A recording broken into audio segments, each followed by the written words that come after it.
everyone. Thank you so much for joining us today for Psalms Throughout Our Lives with Rabbi Jade Sank Ross. And thank you very much to BMHBJ in Denver for co-sponsoring today's class. I would love to welcome Rabbi Chaitovsky to introduce today's guest speaker. Good afternoon, everyone. My pleasure to be with all of you again.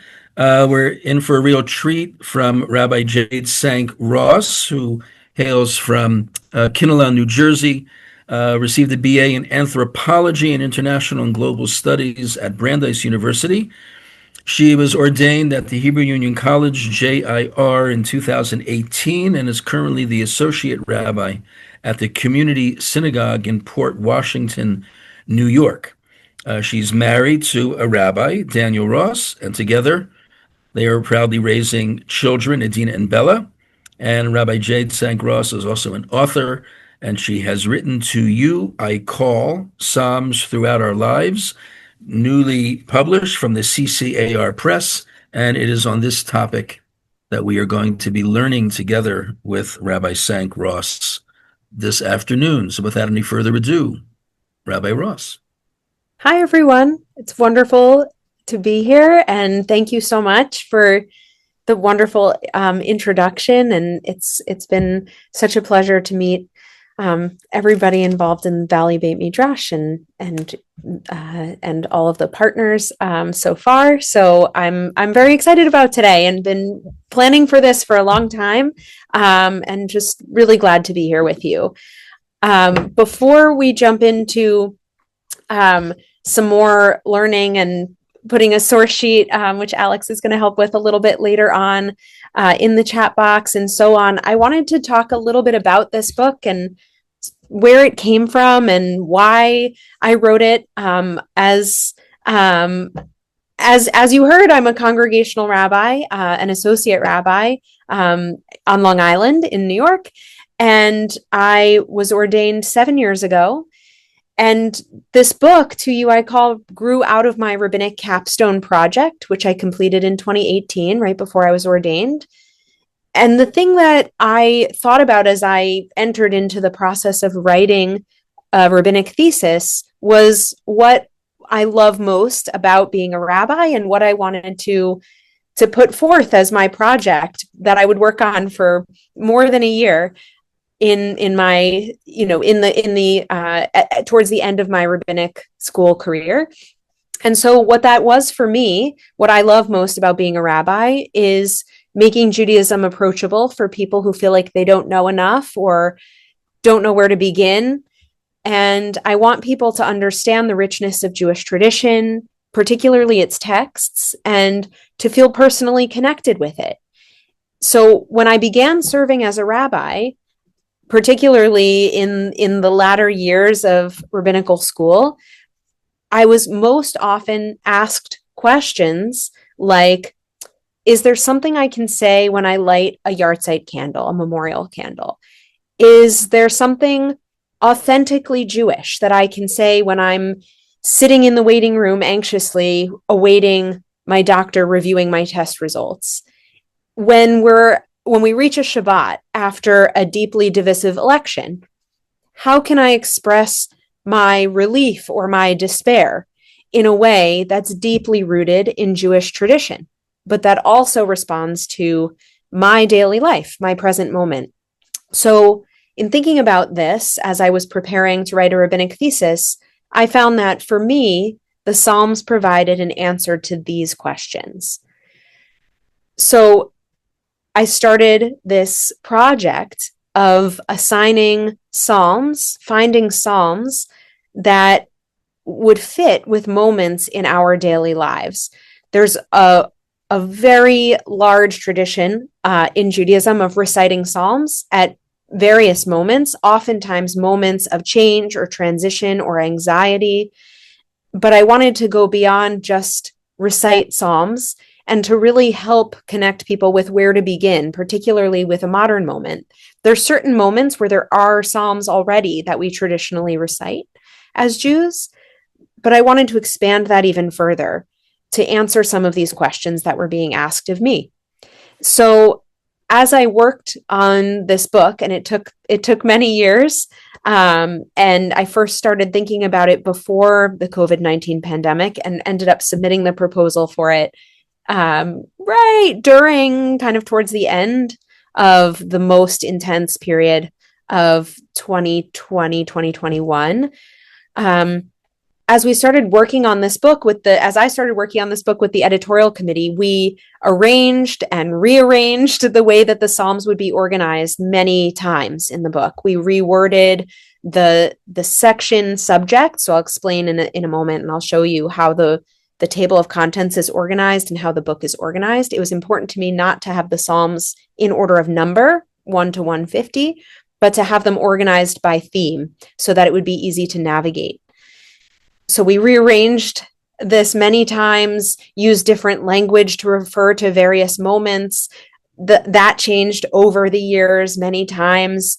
We assigned moments to Psalms and Psalms to moments and swapped them around again and again, because making all of the decisions that went into this book, and even still I read it today and I think, oh, all right, well, I decided to assign that Psalm to that moment. Maybe if I was working on it today, now, in our present moment, I might have made a different decision, but who knows? That was exactly the goal of the book, is that it would be an opening, an introduction, a starting point for exactly that kind of work and that kind of learning and spiritual process. So making those decisions required making assumptions about the people using this book, who might turn to it. And that was the biggest challenge for me. I think also another challenge that I came across with the Psalms is that there's a lot of problematic texts that come up, metaphors that don't speak to our 21st century ears.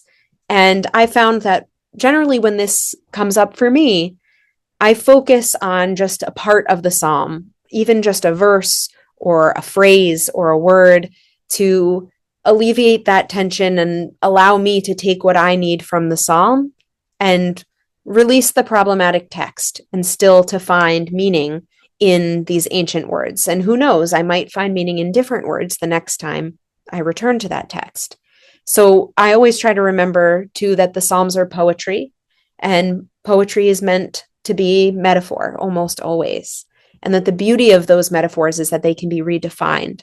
So ultimately, as I mentioned, this book is a starting point, I hope, an invitation that I hope will be a resource to anyone looking for something authentically Jewish, rooted in our Jewish texts and sources, that can be a space for prayer, for poetry, for song, to inspire us on our spiritual journeys.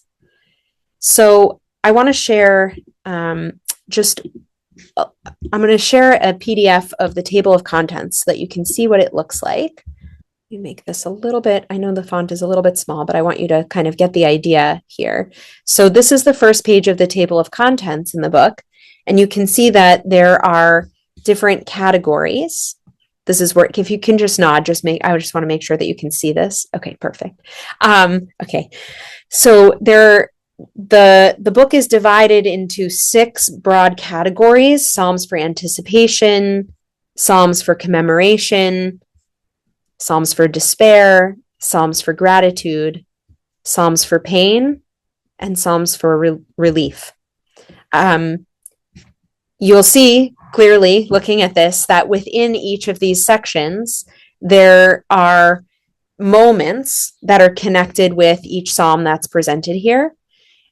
So my hope is that the table of contents is sort of like a landing page to start here and to pick a place to begin, whether a category or a particular moment really calls out.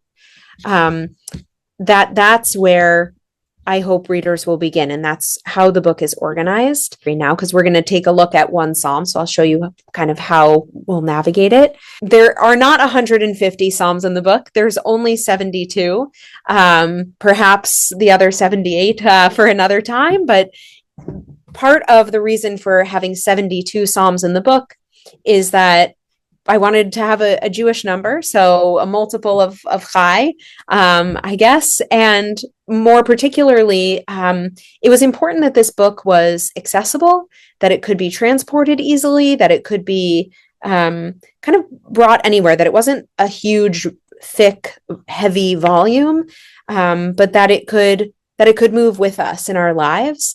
And also, there were so many moments to assign Psalms to, and so many and 150 Psalms to work with, that it seemed appropriate to make some choices and to therefore have some, further reading, other Psalms to explore if you don't find exactly what you're looking for here.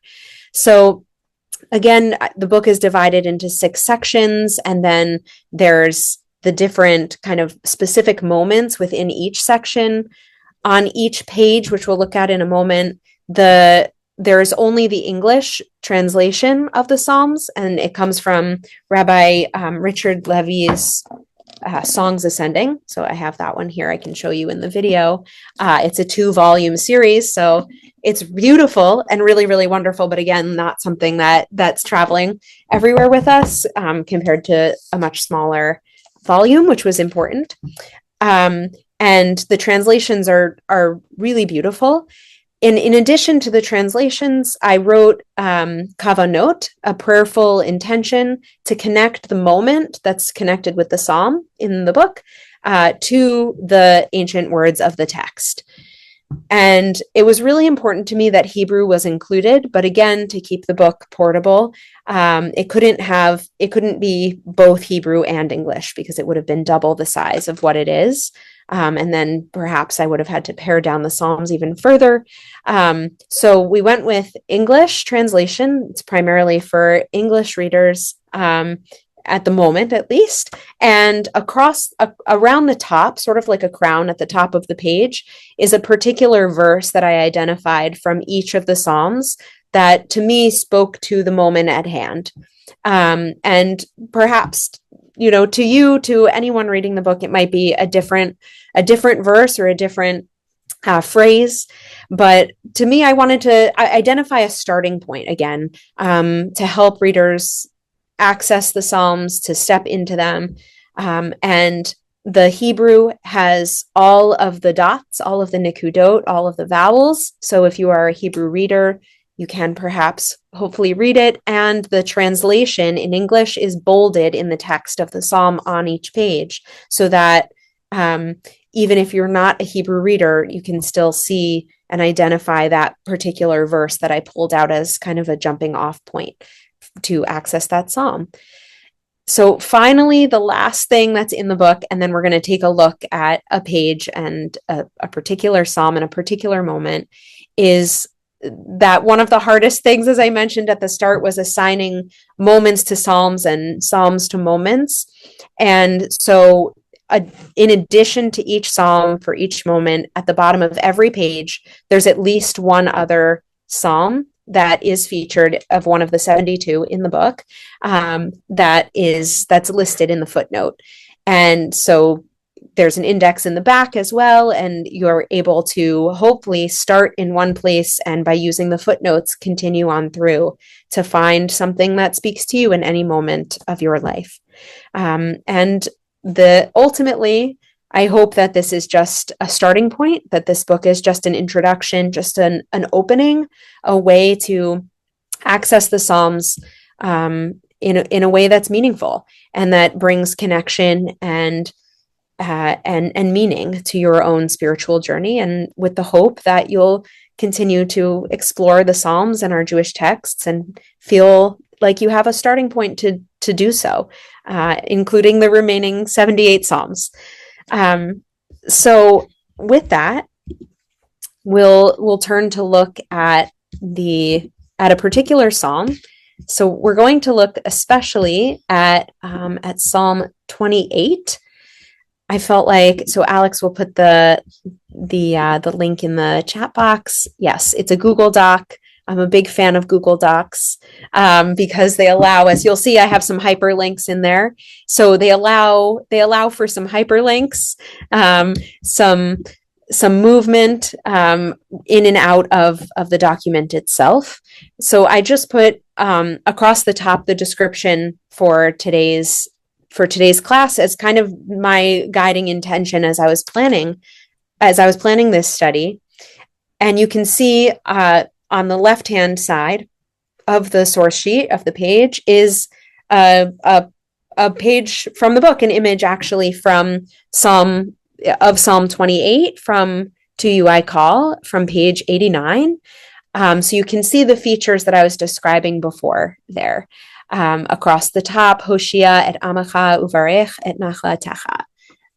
So you can see the Hebrew as a crown, and then right below it, the situation, the moment in our lives, making it safely out of a precarious situation, which I'll speak more to why I chose this one for today in a moment, as well as the Psalm number 28.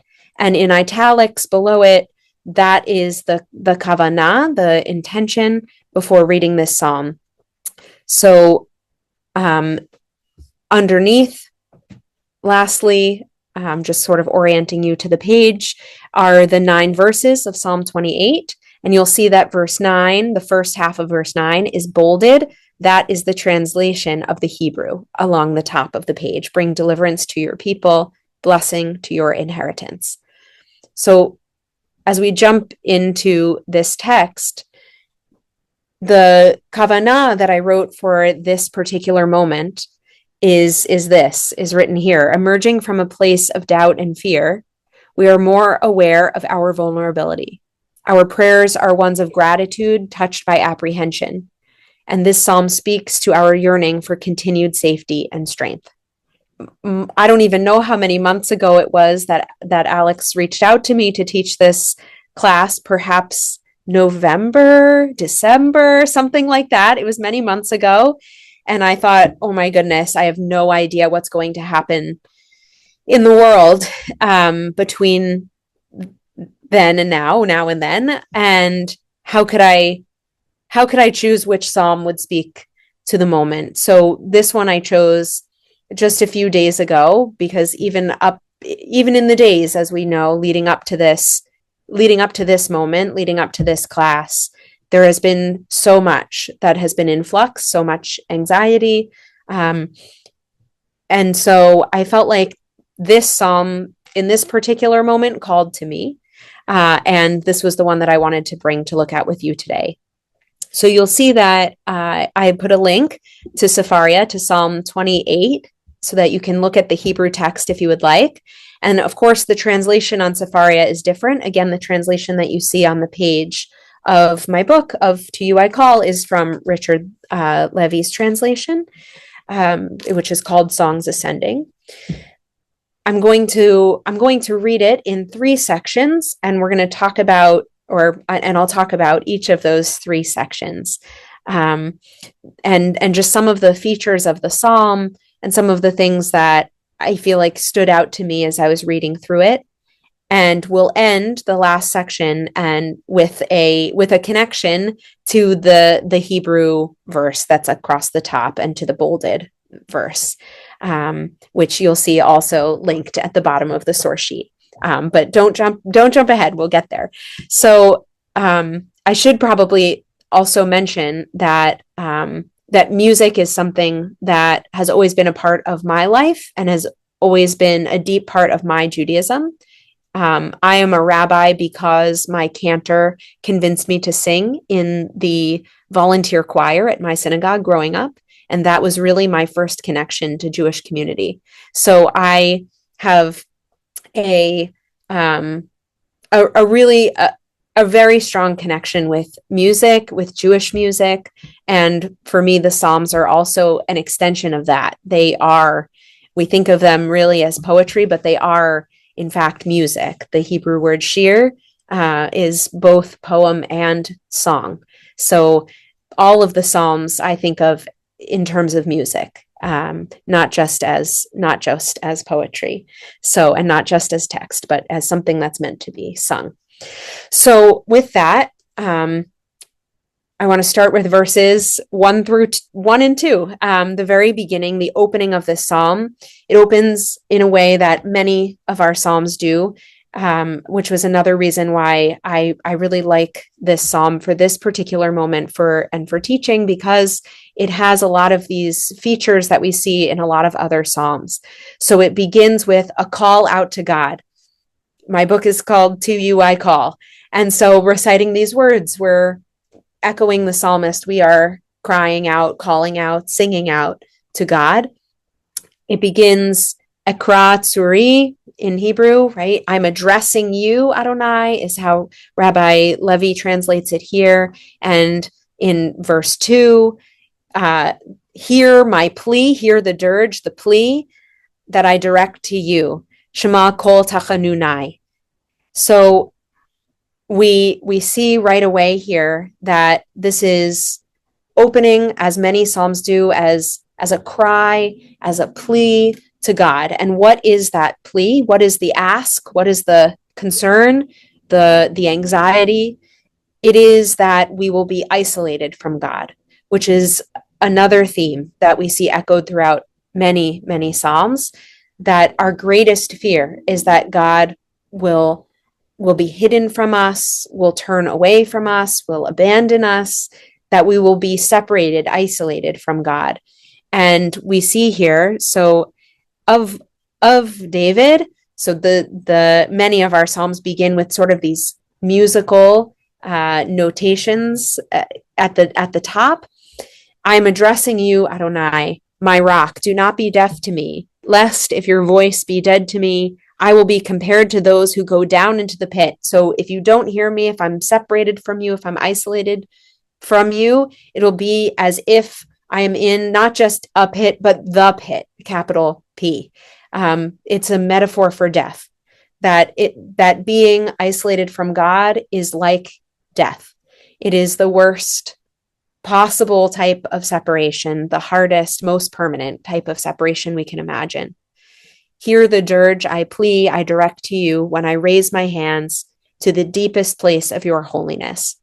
So we see also here different metaphors for God. I'll point those out throughout. One in particular is God as a rock, Tsuri.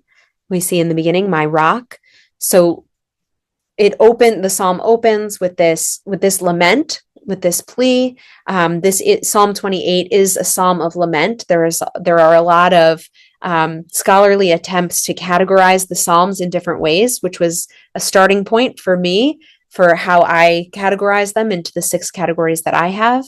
And one of those very large categories are psalms of lament, and there are also psalms of praise. And you'll see that this psalm, Psalm 28, kind of holds the line between the two. It contains lament and it contains praise, which we'll get to towards the end.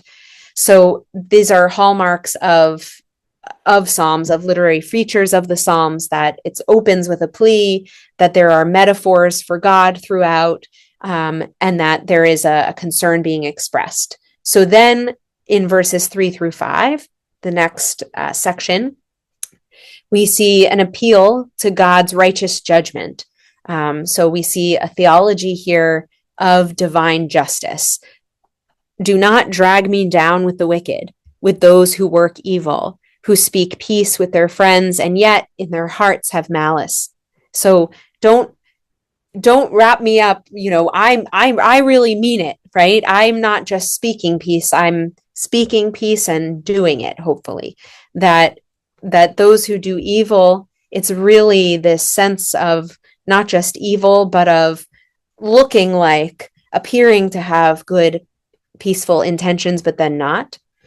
Grant them according to their works. So here we see the righteous judgment, calling upon God's righteous judgment. According to their fiendishness, the fiendishness of their acts, according to the works of their hands, grant them. Give back to them what they deserve. Because they do not pay attention to the work of Adonai, nor to the doing of your hands. Tear them down, do not rebuild them. So another classic theme of the Psalms, appealing to God's judgment, and also asking God to remove enemies, to remove the things that are impeding our path, that are that stand in our way, whether we understand this to be actual human enemies or more of a metaphor for enemies, for wrongdoing, for things that hold us back, that stand in our way, that that create circumstances that we struggle to overcome, perhaps. So we see a theology here, an understanding of God as one who's going to provide that justice, who's going to answer our call. Although at the beginning it opens, please answer my call. And here it's saying, do it in this manner. And now at the end in verses 6-9, we see a transition, a shift into praise, into verses of the psalm that express gratitude and trust and hope. It opens with a doxology, with this line of praise to God, like we read in Baruch Hu, blessed is Adonai, who has heard the dirge, the plea I sound out to you. So we see an identical contrast. So from the beginning, hear the dirge, the plea that I direct to you in verse 2, and here at the second half of verse 6, who has heard the dirge, the plea that I sound out to you. Adonai is my strength and my shield. So again, we see God portrayed as the shield, the strength.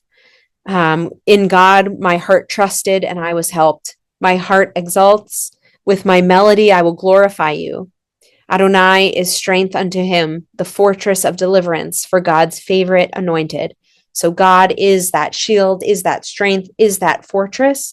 And we see a shift here from the singular, from I, from me, from the one calling out, the one asking for divine justice, for the one being heard, hopefully, that then transfers to our whole community. That it goes from my heart exalts with the melody, I will glorify you, to Adonai is strength unto him, the fortress of deliverance for God's favorite anointed, for all of the people. Bring deliverance to your people, blessing to your inheritance, nurture them and raise them up forever. We see that the strength that we draw from God, the plea that we put out to God isn't just about us only. It isn't only about us. It isn't only on our individual behalf in that moment. It's about God recognizing our whole community, a whole community of people who, in perhaps different ways, are calling out in need of safety, in need of a response, of being seen, of connection of some kind. So I want to conclude this, just looking at Psalm 28 here, with some music. So this particular melody is one that is written as a mishaberach for healing. It's called Heal Us Now by Cantor Leon Scher. And the version of it, the recording of it that I want to play for you is sung by Hazamir Hasharon, which is a chapter of the National Hazamir Youth Choir that's based in Herzliya, Israel. And this is a much longer piece of music, and it incorporates different texts into it. And again, it's intended to be a prayer for healing, which I felt in this particular moment, and with this particular psalm being set in the book to a moment of making it safely out of a precarious situation, we know that even being safe in a certain sense doesn't mean that we are whole or that we are healed in a complete sense. And so this really connected with the idea of a prayer for healing. And this same verse that I pulled out in the Hebrew is featured in this musical piece. So I will share my screen now, and I fast forwarded just to the minute marker where you will see a clip and hear this particular verse in the song, but it is very beautiful. So you're able to, of course, using the source sheet, you're welcome to go back and see the full Heal Us Now whenever you would like.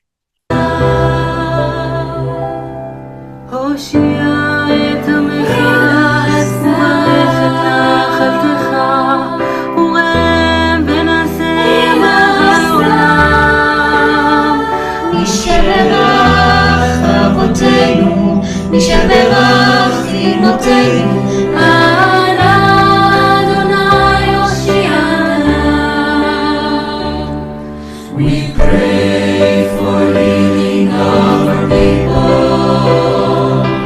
We pray for healing of the land and peace for every race and nation, every child, every woman, every man.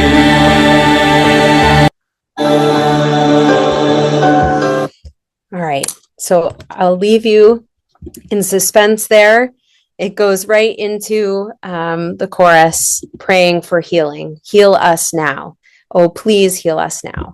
So you're welcome to return to this beautiful piece that features this same text from Psalm 28.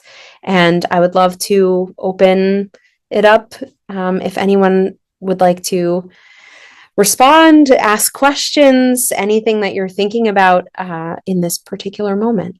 Thank you so much. Yes, we'd love to open it up to questions. If people want to raise their hands, we can call on folks to unmute.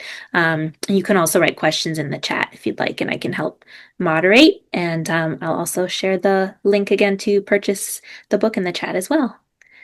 Does anyone have any questions? Rabbi Sarah, I saw you unmute. Yes, please go ahead. Yes.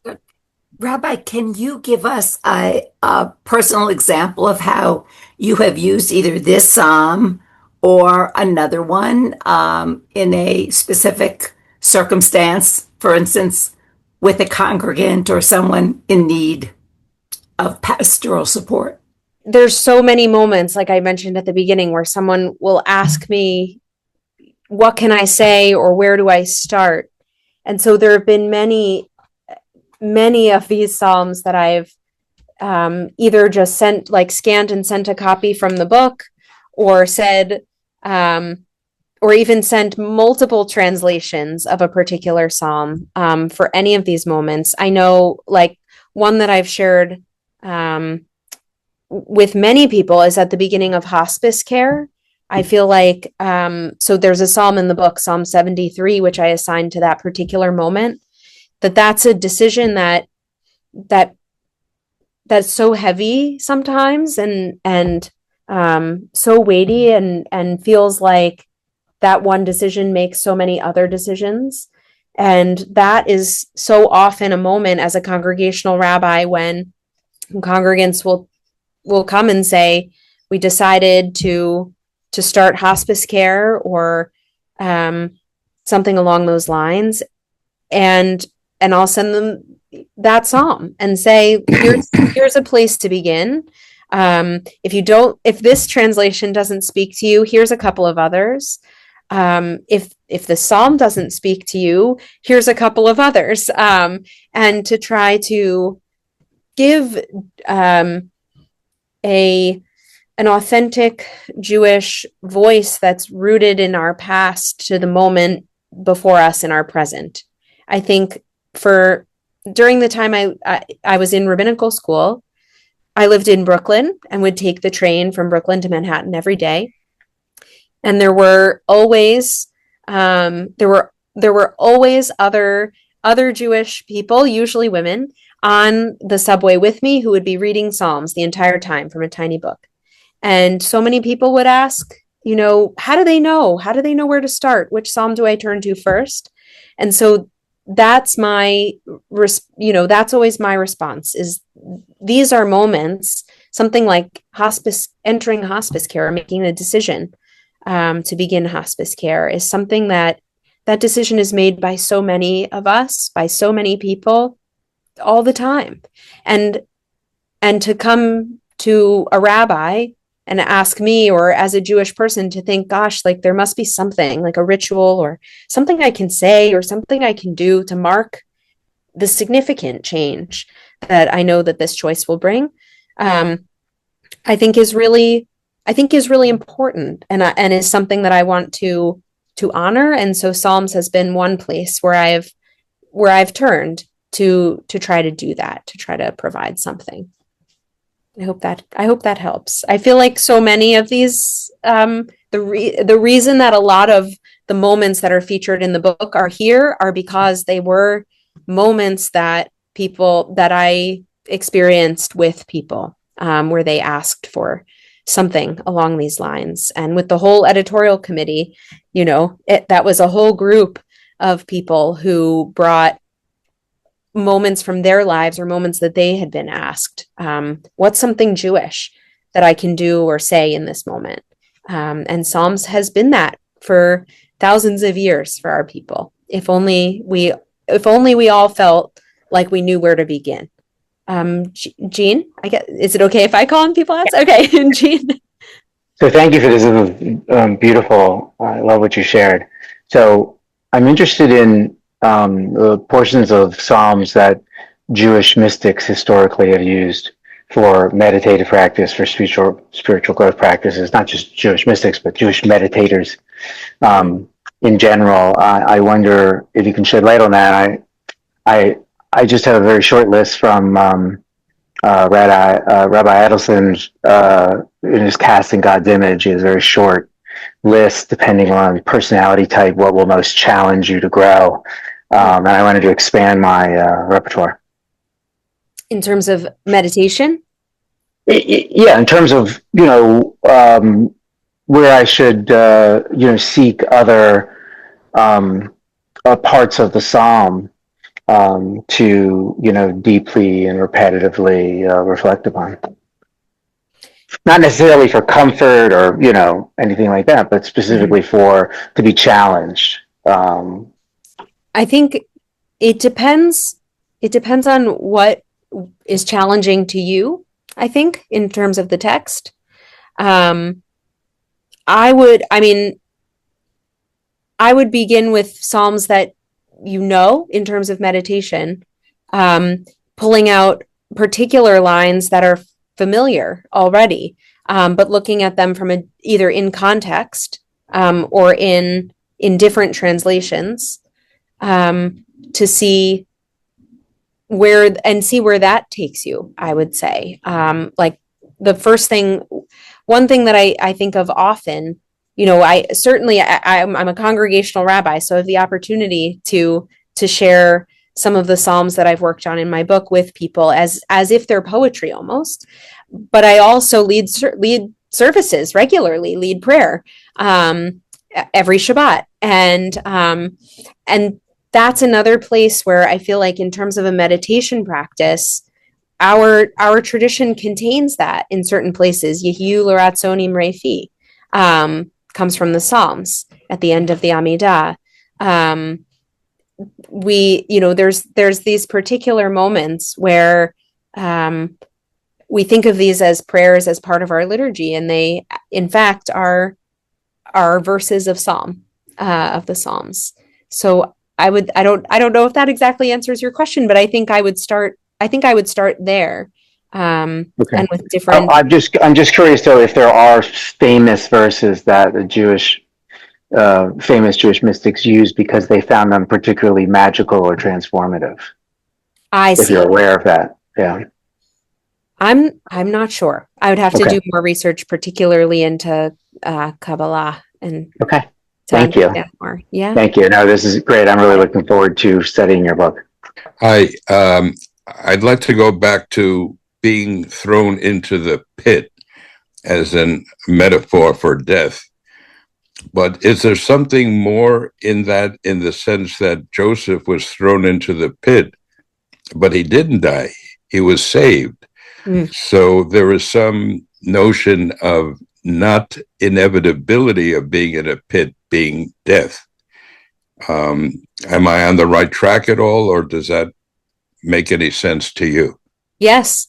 The commentators have a lot to say about Joseph's pit, which I think is really interesting, because they note that it's not just a pit. It says, the text says that it's a pit without water in it, and that's significant. That it's a pit where nothing can survive. It's not a well. It's just an empty pit, and there's not going to be, right. There isn't intended. One isn't intended to survive that kind of a pit.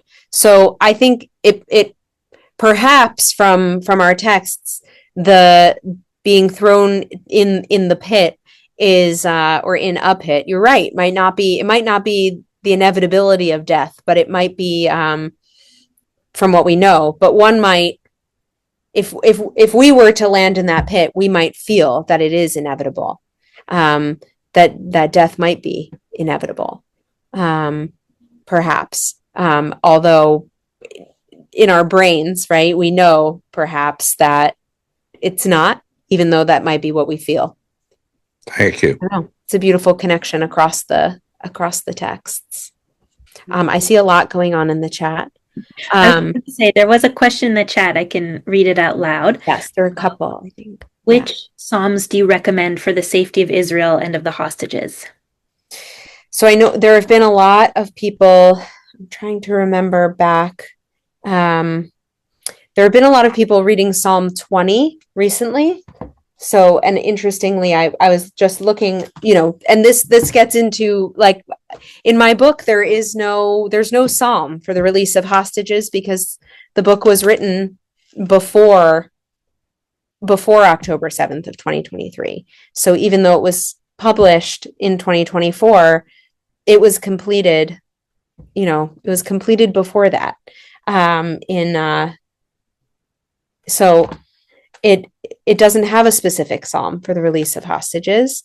Psalm 20 is one that I've seen in a lot of places.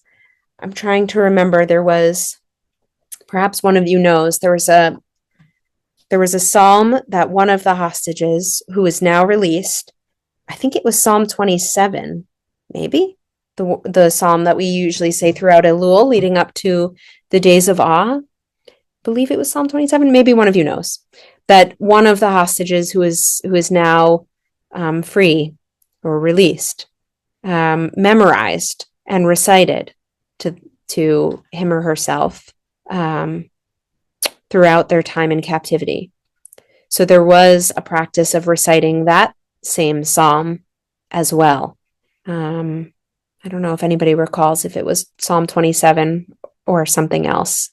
And the book that Rabbi Gilbert wrote in the chat box is beautiful, wonderful psalms for praying. Again, yes, they're organized by number, 1 to 150. But the language is beautiful. It's a beautiful translation, particularly for prayer or for meditation, for use. Whereas Songs Ascending, I would recommend for study.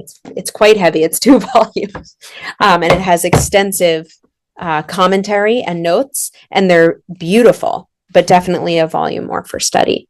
And mine is sort of an attempt to bring those together. Was there another question I missed? I think we're caught up on questions in the chat. I know there's been some comments and sharing psalms, and thank you everyone. Yes, Rabbi Chaitovsky, thank you for putting those in on Kabbalah. Some of the psalms there. I'm interested to learn more, Jean. It is Psalm 27. Thank you, Lauren. Okay. Well, thank you so much, Rabbi Sank Ross. It was a pleasure to learn with you. Everyone, please check out the book.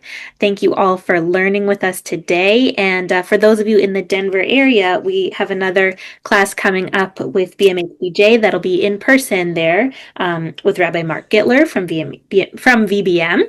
He'll be teaching at BMHBJ on July 17th at 1 p.m. Denver time, Mountain Time. The class is Daniel, the Challenge and Opportunity for Diaspora Jews, and we'll have a virtual option as well if anyone wants to tune in from elsewhere. So hope you can all join us for that.